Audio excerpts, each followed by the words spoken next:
치유받은 치유자 이제 마지막 시간입니다. 오늘은 마지막 시간으로 마무리하는 시간이니까 오늘도 마지막 찬양하고 기도할 때는 통성으로 크게 기도해 주시고, 오늘 축도로 마치니까 제가 안수기도 할 때 끝나는 것이 아니니까 계속 기도해 주시고 마무리는 축도로 할 거예요.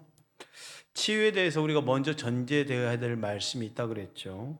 우리가 확신할 수 있는 것은 하나님 말씀입니다. 그 말씀을 그대로 믿는 거예요.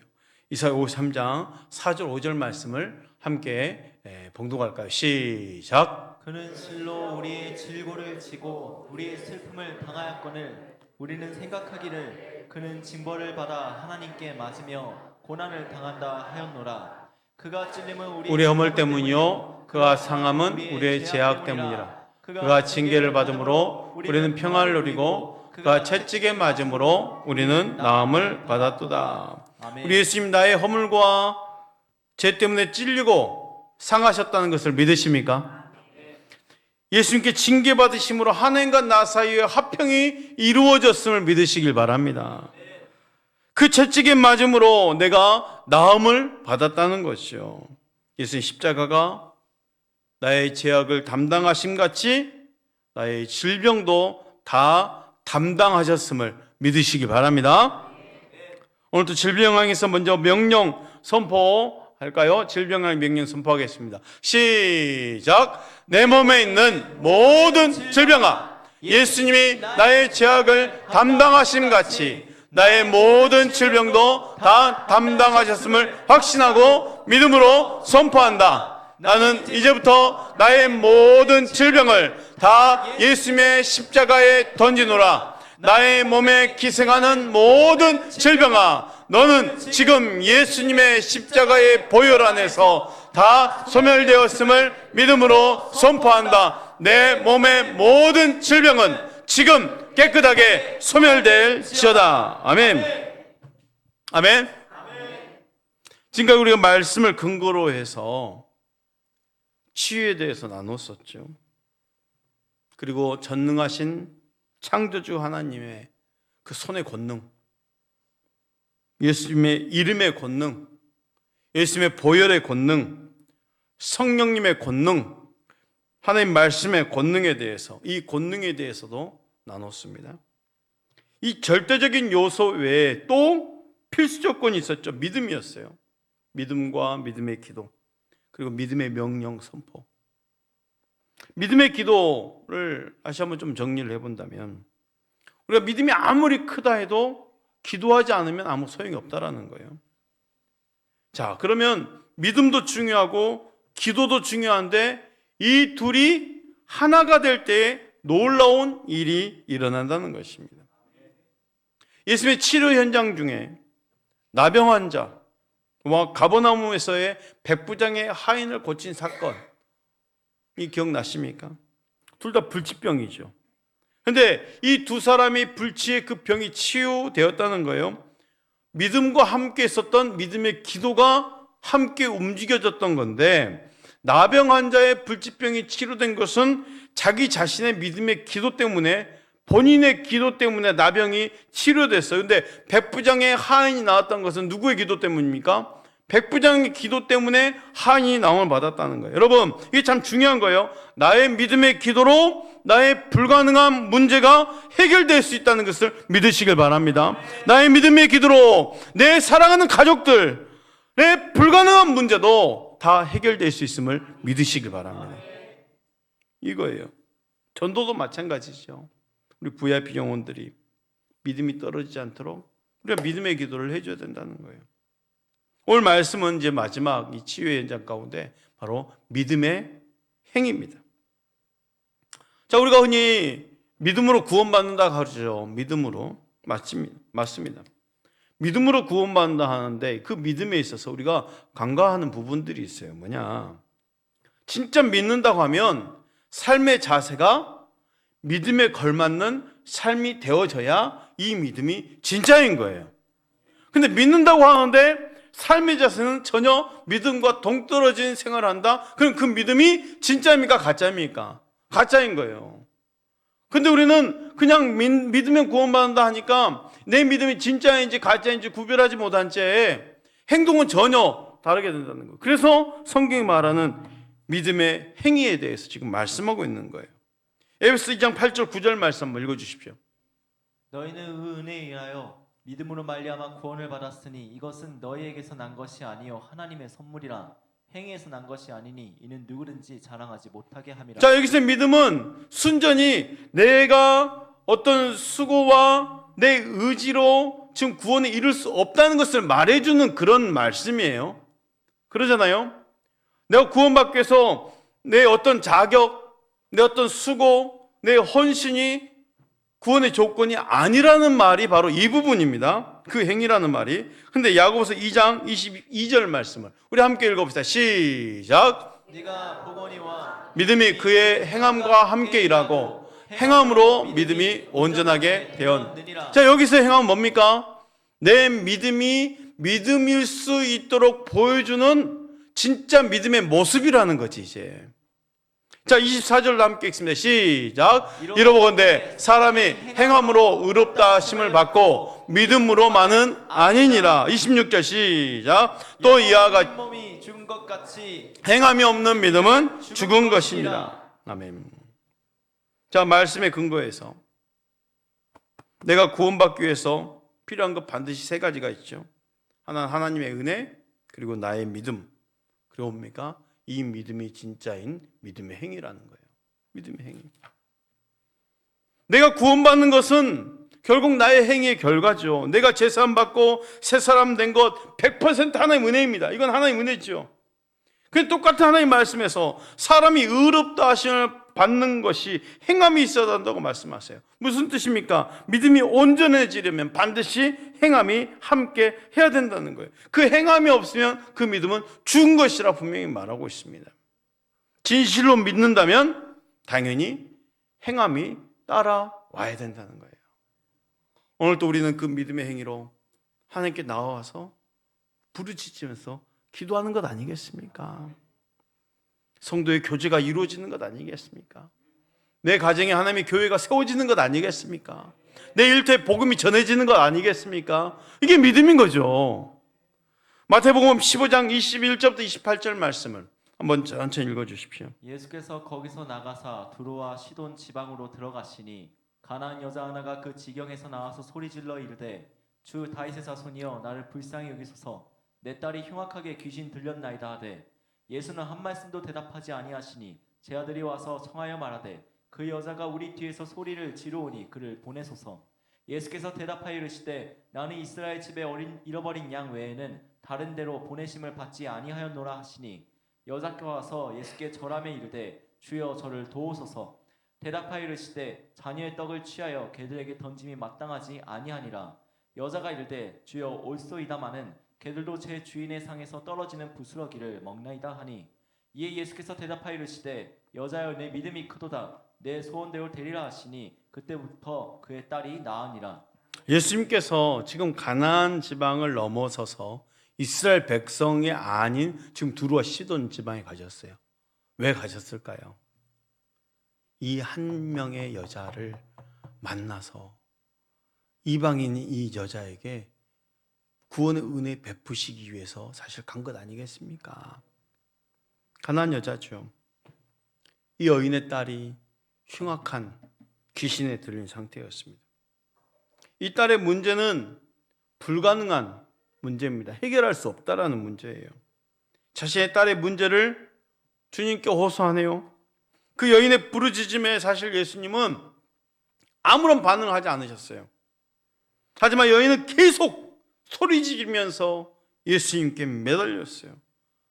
얼마나 심하게 매달렸던지 제자들이 말릴 정도로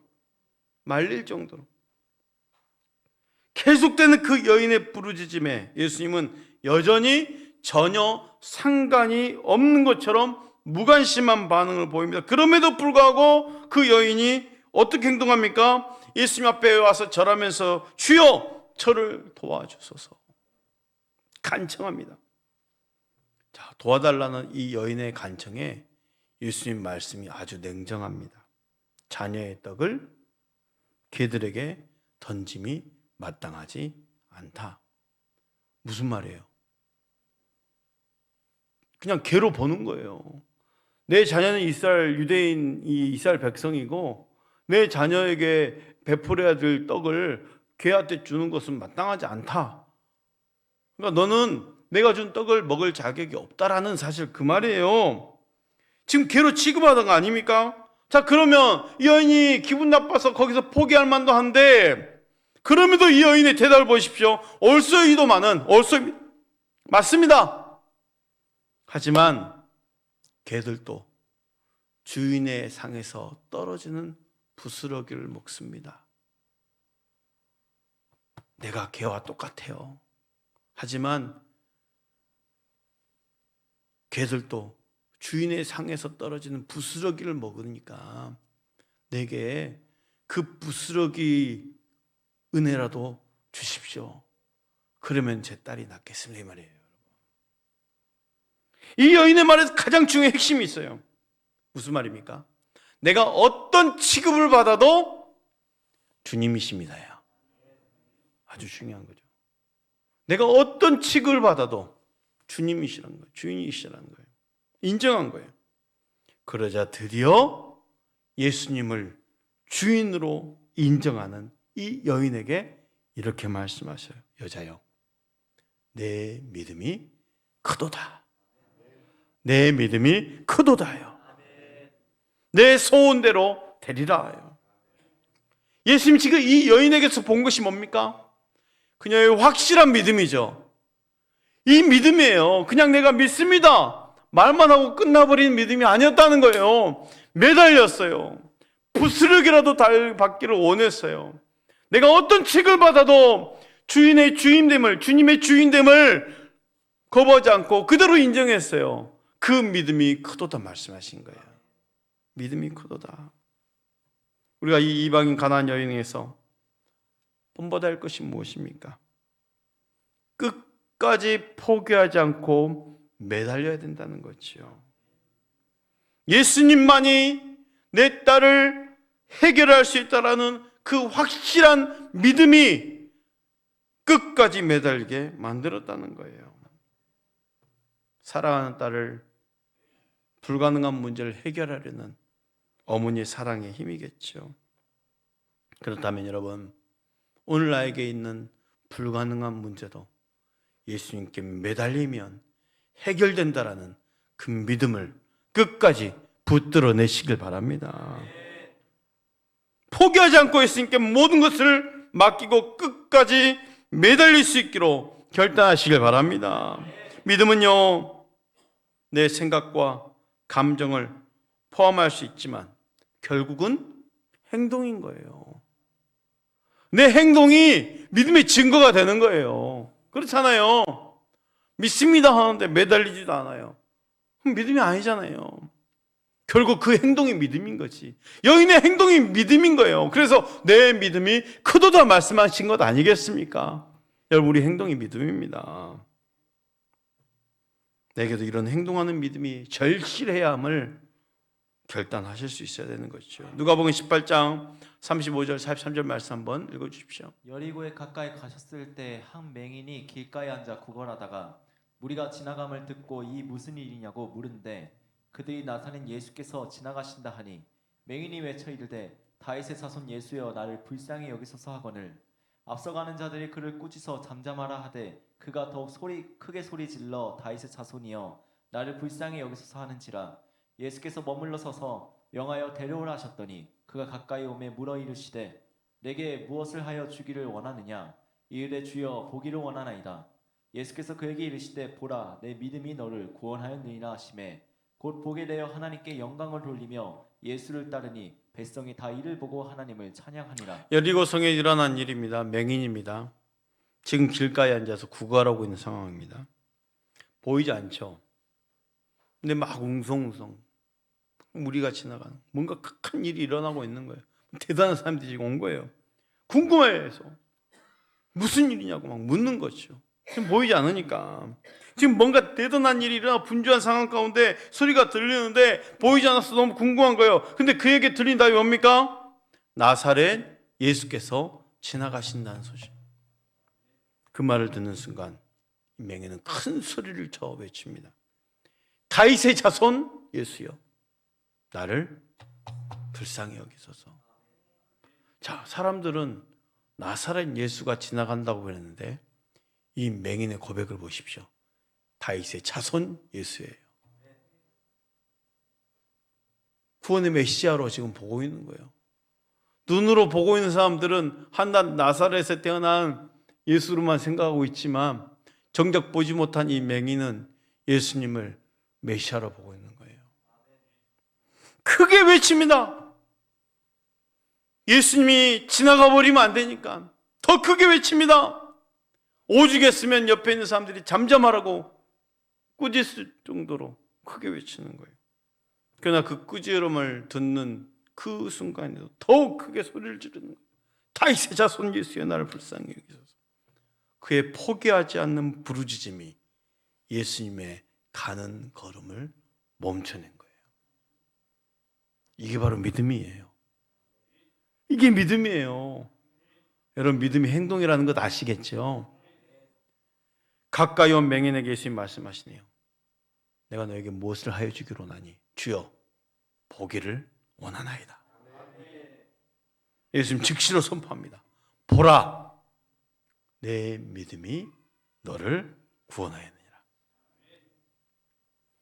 다윗의 자손 예수의 나를 불쌍히 여기소서. 그 부르짖는 외침이 믿음입니다. 믿음.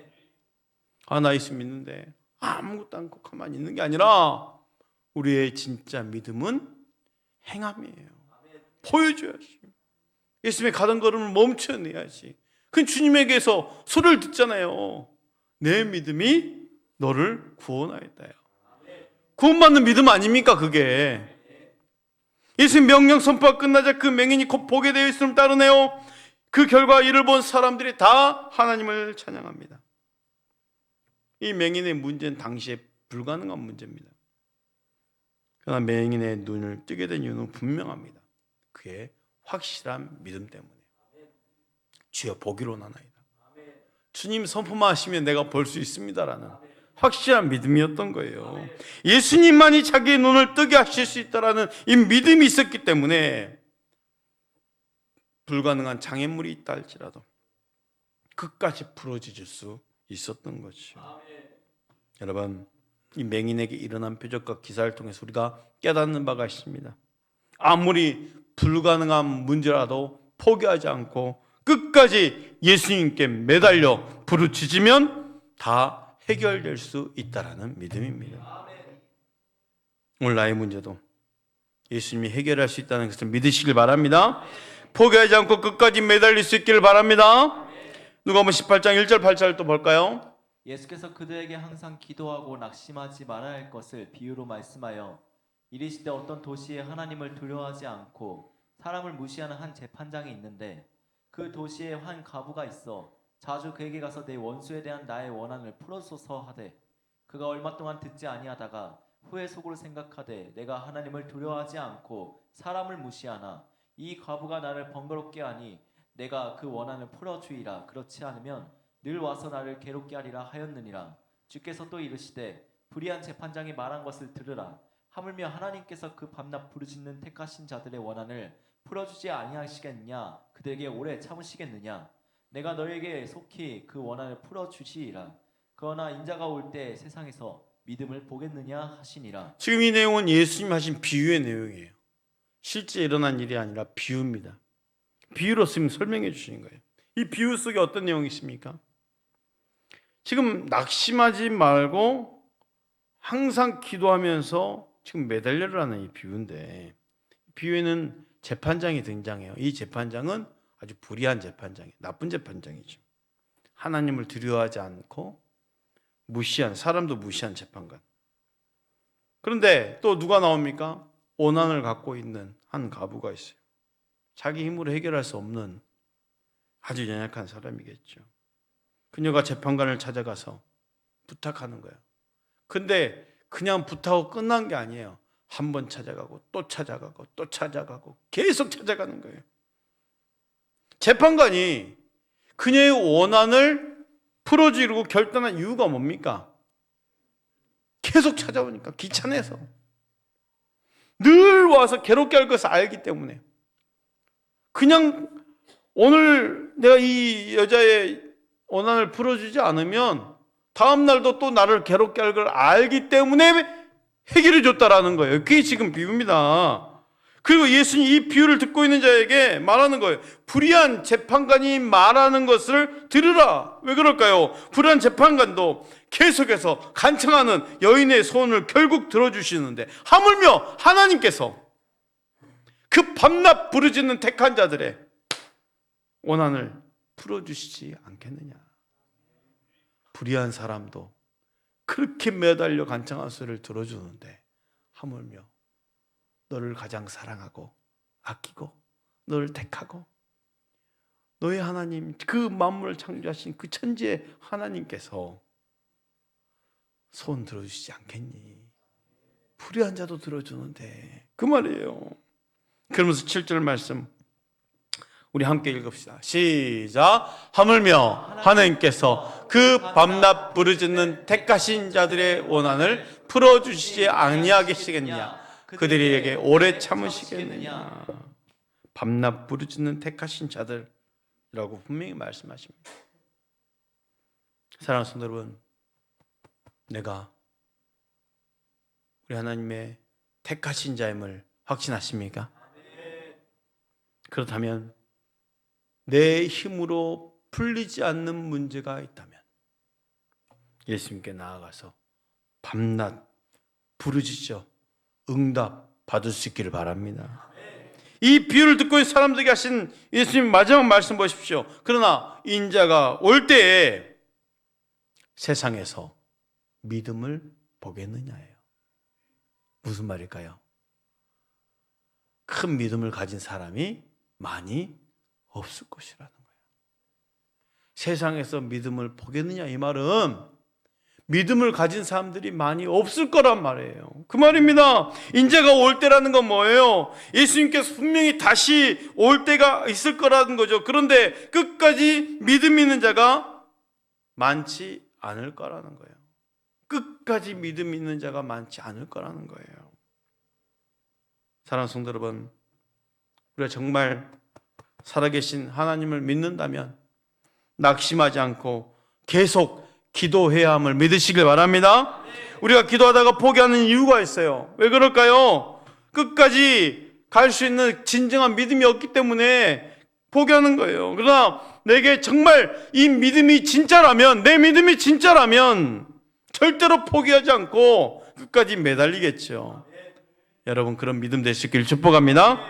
오늘 지금 내 불가능한 문제도 주님께 완전히 맡기고 응답될 때까지 부르짖기로 결단하시길 바랍니다. 자, 말씀을 근거로 한 명령 선포하시고 찬양하시고 함께 기도하겠습니다. 말씀을 근거로 한 명령 선포 시작. 나는 말씀의 근거에서 구원이 나의 행함으로 이루어질 수 없음을 확신한다. 나는 말씀의 근거에서 구원은 오직 하나님의 은혜임을 확신한다. 나는 말씀의 근거에서 믿음을 행함으로 온전하게 됨을 확신한다. 나는 내가 의롭게 되는 것은 믿음과 행함이 하나가 되어야 함을 확신한다. 나는 행함이 없는 믿음이 죽은 믿음임을 확신한다. 나는 가나안 여인의 포기하지 않는 끈질긴 간구가 그녀의 문제를 해결하였음을 확신한다. 나는 포기하지 않는 믿음의 간구, 행함이 따르는 기도가 불가능을 가능케 함을 확신한다. 나는 여리고의 맹인도 끈질긴 부르짖음으로